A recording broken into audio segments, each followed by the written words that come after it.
Salut, je suis Pierre Stanley. Mon entreprise c'est Logo Cyberdrink, qui est une entreprise qui maille la technologie et la cuisine créole. En tant qu'habitant de Kingscourt, j'ai constaté qu'il y a peu de cybercafés et les gens qui vendent les fritures dans la rue ne sont pas hygiéniques. Et il n'y a pas d'endroit où les gens peuvent se récréer, s'amuser, encore manger. Alors, partant de ce constat, j'ai décidé d'apporter une solution. La solution, c'est Logo Cyberdrink, qui va offrir deux types de services dans un décor typiquement haïtien. Premièrement, la restauration rapide, les fritures, avec un goût spécial et original. Et puis, le service de navigation avec headphone, webcam et avec grande vitesse, vous pouvez télécharger. Et comme nous disons notre proposition de valeur, c'est sentez-vous bien dans un cadre enchanteur de la restauration rapide et la cuisine créole sont à votre service.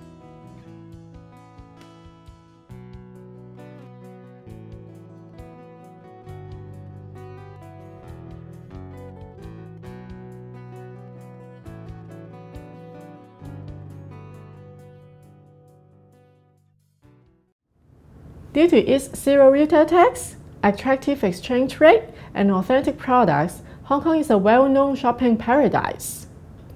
There were 48 million visitors from around the world to Hong Kong. Mainland Chinese tourists have emerged as one of the major consumer groups here.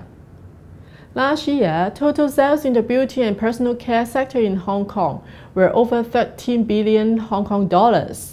Hong Kong is one of the major markets for Australian products. Baby skin care, anti-aging, skin whitening, sun protection, men's grooming and organic hair care products are increasing in demand. On fashion, over 60 Australian labels have established their strong presence in Hong Kong, ranging from high-end women's, swim and footwear. So whether it's beauty or fashion, if you're looking to export your world-class products to Hong Kong, we can help your business grow, so please contact us.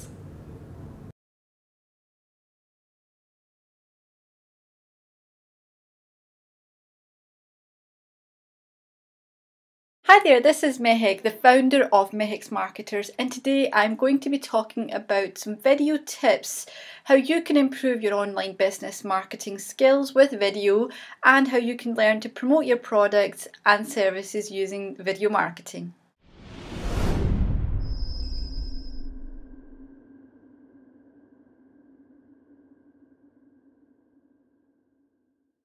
Video marketing is actually one of the best types of marketing that any sort of business owner doing marketing online can use. Whether even if you're not using online marketing, it's a great platform for you to get your business out there, get your message out there. And by using video, you'll be able to connect with so many people because people can get to know you, they can get to see the real person behind all these videos, and you can just share, lots of features. You can basically show people your personality can shine through, people can connect with you, you can engage with them online, and it's just such a great way that people see that a genuine person is on the other side of the video.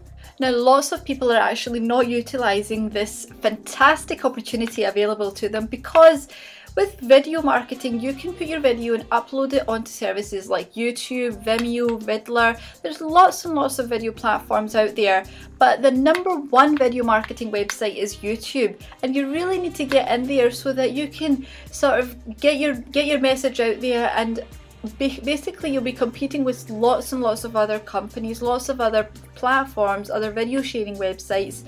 And YouTube is the #1 website that you should get your video on, because nowadays people are using YouTube like Google.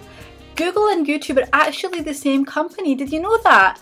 And a lot of people are actually going into YouTube, typing in the search bar for phrases, keywords, specific things that they're looking for. So nowadays people are going to YouTube to look for things on YouTube as opposed to Google. So that means that for people like yourself and people like me who are trying to get their message out there, who are trying to promote something, get a product launched or whatever it might be, this is a fantastic opportunity for us because we can get our message out there to so many people who are searching for this specific type of product or service on this platform. Now, a great way to get your video ranked on the top of YouTube would be to have lots and lots of subscribers.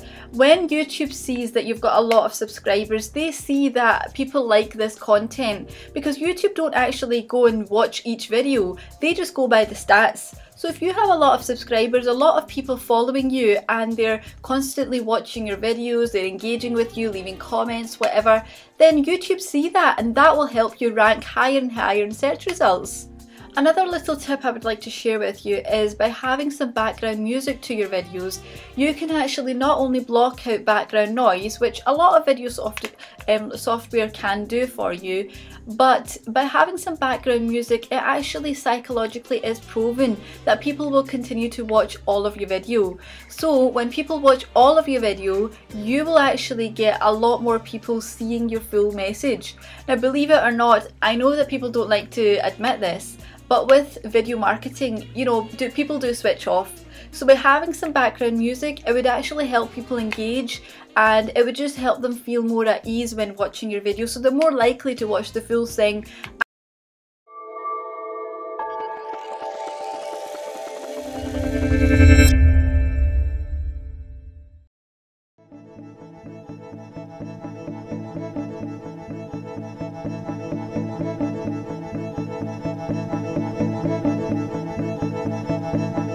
We often see individuals behaving in ways that don't benefit and seem to harm them, and so that creates, you know, a research question.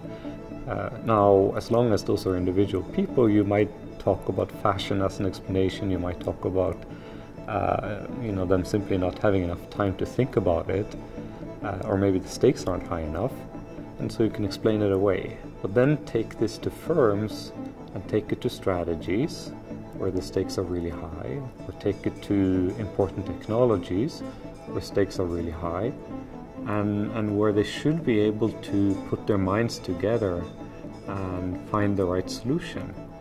And now you're left with the same question, only it gets harder to solve. And that's when it gets really interesting. What is the aggregate effect of innovations? Well, you're looking at 100 years of per person GDP in constant prices for one small European economy. Could this be possibly a result of harder and harder work, or is there instead some accumulation of innovations in producing this result?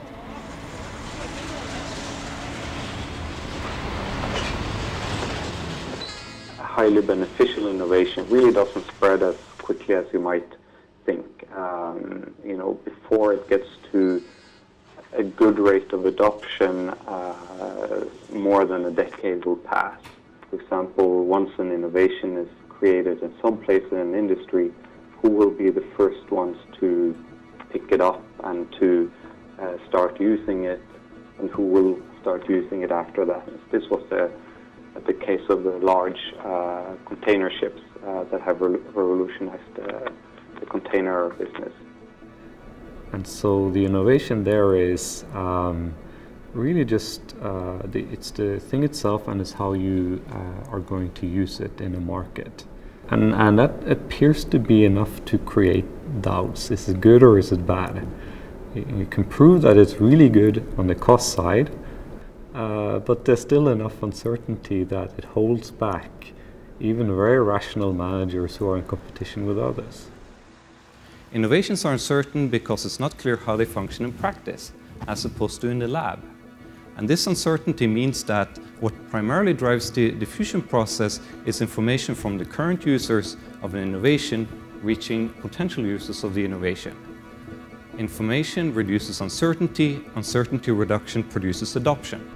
Yeah, fundamentally this is an issue of how quickly do we learn from our experiences, and how accurately do we learn from our experiences. I mean, the firm's strategies when they face an innovation you know, directly result in improvements in what they can offer to the world if they're successful.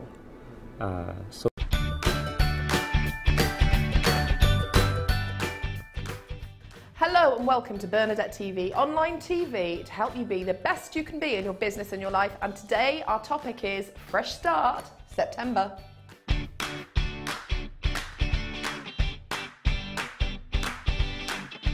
Hi, Hi, it's Bernadette here, and I want to let you in on a little secret. My favourite time of the year after January is September, because I love the whole promise of new beginnings, that new term feeling. It's a new school year, and it really does feel like it's like a second chance to do the year over. So this time of the year represents a fantastic opportunity to begin again. So the first thing I want to invite you to do today is to think about your year so far. If you look back since January, how has your year been going?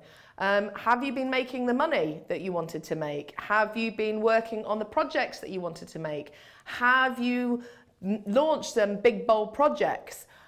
Is your work-life balance as you want it to be? How are your relationships doing? How are you doing in the area of health and fitness? How are you getting on money-wise? And it's a great opportunity to just look and take stock. And there may be some areas where you are really taking off and you've actually exceeded your expectations. There may also be areas which maybe have been a source of struggle for you. Whatever the situation, September is such a powerful month for really getting clear on what's important to you to get completed by the end of this year, and for almost recommitting to that goal, to that thing, and put in place a plan to make it happen, because there's still many weeks to go before we reach the end of this year, and this is a great opportunity for a second chance. So I call it, a fresh start September. So what I want you to do is I want you to pick the goal, the thing that if you were to achieve that by the end of this year, it would just mean everything to you. Now, I don't know what that is for you. It might be a personal goal in the area of relationship or health and fitness. It might be a business goal. It might be a certain client that you want to land. And the first thing to do is to write that out, present tense, as you have achieved that thing. So it is now the 31st of December, and I'm so happy and grateful that, and then you write present tense as though the thing that you are desiring has come about. So you want to write that present tense. That's the first thing to do. The next thing we're going to do is we're going to reverse engineer all of the things that need to happen between now and the 31st of December to make that happen. So you want to get a calendar out and you want to sort of track back. What are the key milestones? What are the key moments? What are the things that you need to have in place along the journey for you to arrive at this end result? And then finally, what you want to do is you want to take that plan and you want to translate it into the specific daily, weekly actions that you need to make over and over to make this happen. And then finally, once you've got your plan in place, it's time to implement the plan. And I strongly recommend that you include some type of weekly accountability where you sit down and you review how you are doing in relation to this goal. You put all of that into action, and I promise that one thing that you desire but has eluded you so far, it will be yours by December 30th.